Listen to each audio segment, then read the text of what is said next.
My name is Nicastro.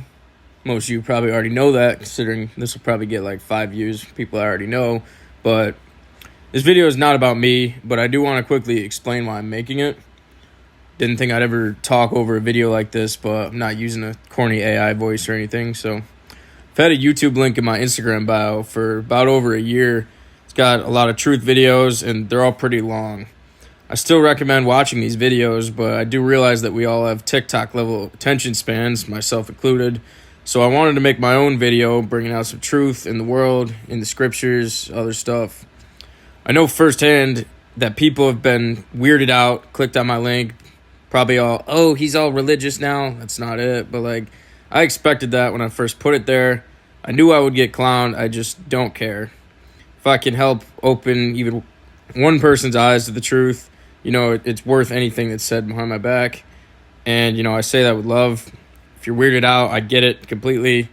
I would have been weirded out if I saw one of these a couple years ago in one of my boys' bios. I would have been like, what's he on? So, yeah, I'm putting together a short video here. If anyone actually watches this and wants to talk about it, whether you agree, disagree, you want to beef, whatever, text me, DM me, rather even talk in person, whatever. Almost 4 years ago, I first started coming into this understanding about a lot of this stuff in the world. I tried to tell people, and when they didn't listen, I belittled them and mocked them, called them sheep. This is not the right way to do it. And if you're watching this and I did that to you, I truly am sorry. This is not about religion or any of that church stuff. I was always turned off by that stuff, and I knew in my heart something was whack with it. But this is about a true relationship with our Creator. And when it comes to this corny fake world, it's a cliche, but the truth will set you free. So just hear me out for this video, and I hope you watch to the end. So the first thing I want to touch on is Satan. Most people don't think he's real. Even a lot of people who call themselves Christians or Catholics or whatever religion don't truly acknowledge him. I considered myself an atheist at one point. The first thing that woke me up to the truth was not that there was a God, it was that there is a Satan. This verse speaks to this. The God of this world has blinded the mind of unbelievers. How many people in religions or just in general actually know that Satan is the God of this earthly world right now? And while he only has power to do what the true God allows him to, Satan is the God of this world. And as the verse says, he has blinded the minds of unbelievers and many believers as well. But as you see in Matthew 10:28, he is not the one we should fear. And if we are walking in faith and obedience, we don't got to fear him anyways. So here's a speech from Paul Harvey from 1965 called If I Were the Devil. There's also a great song by Colby Acuff about this speech. I want you to think as you listen to this speech how much it applies to today's age 60 years later. If I were the devil. If I were the devil. If I were the prince of darkness, I'd want to engulf the whole world in darkness, and I'd have a third of its real estate and 4/5 of its population, but I wouldn't be happy until I had seized the ripest apple on the tree. Thee. So I'd set about, however necessary, to take over the United States. I'd subvert the churches first. I'd begin with a campaign of whispers.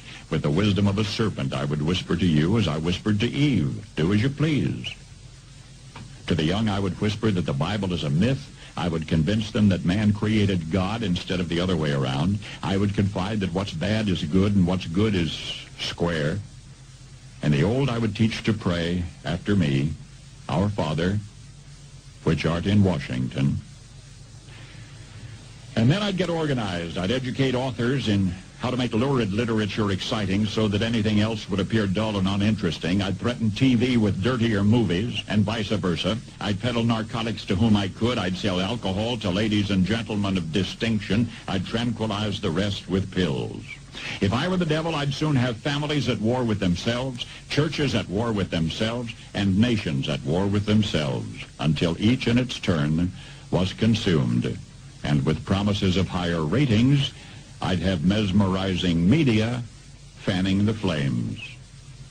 Satan isn't red with horns, although he is often depicted in that image, especially by his corny puppets. He was once an angel, and he's a master of deception. These celebrities that we prop up in our society are blatant sellouts, and many of which consistently propagate Satanism and degenerate behavior. I'm sorry to put these music videos in. They're honestly foul, but I wanted an accurate portrayal of just a very small portion of what they put in the media to influence and desensitize people. That's right.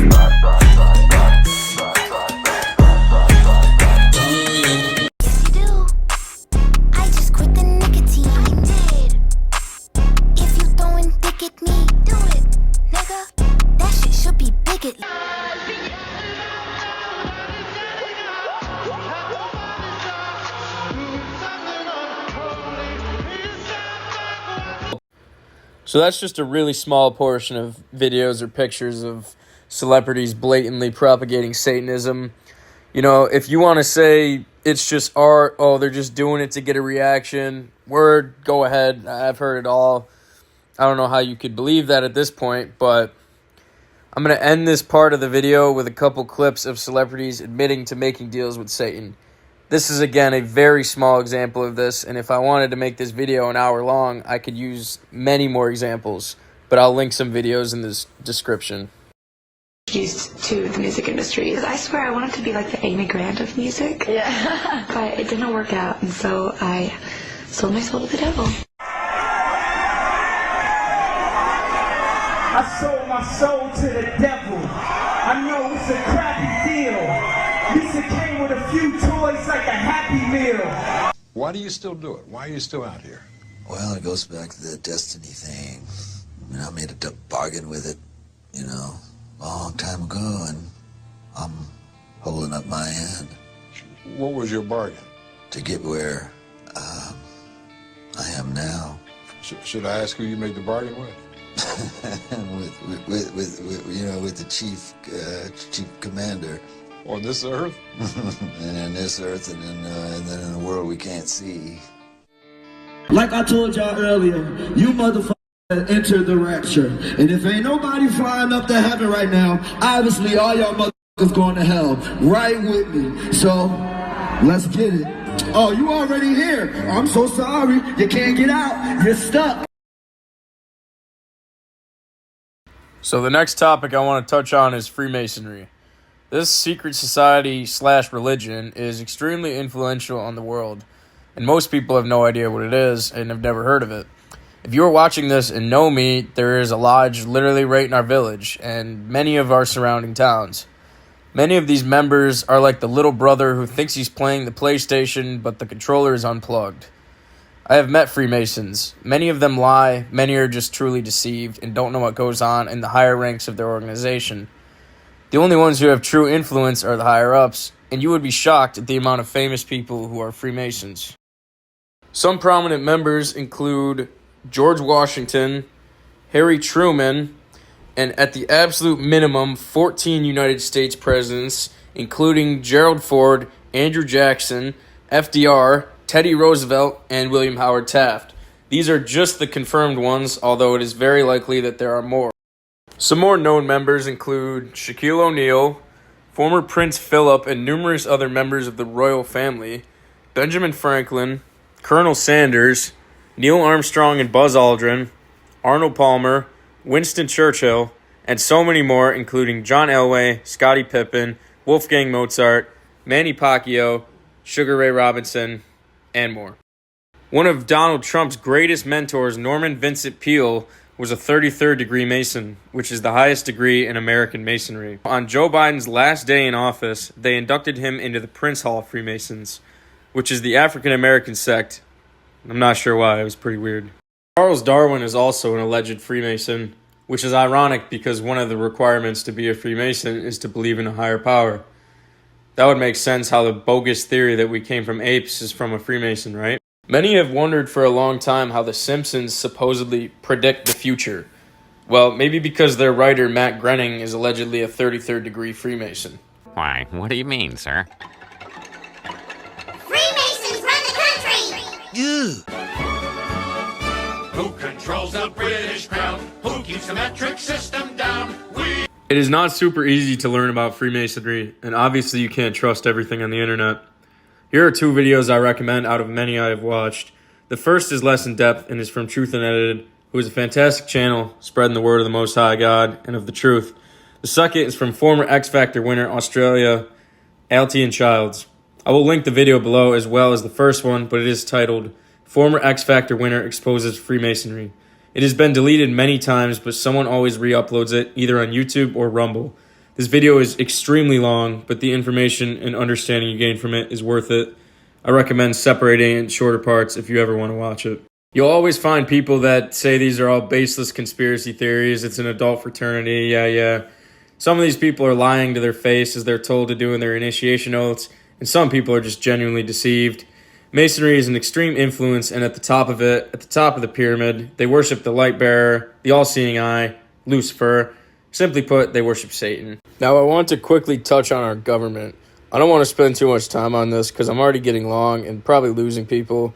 Also, at this point in 2025, if you can't at least a little bit see that the government is completely whack, I really don't know what to say, respectfully. I don't pay much attention to what goes on in politics because it's essentially theater. Both sides work towards the same goal and get us to fight amongst each other while being distracted from the truth. Bush-Kerry election in 2004. Both candidates are a part of the same secret Skull and Bones society, which the majority knew nothing of.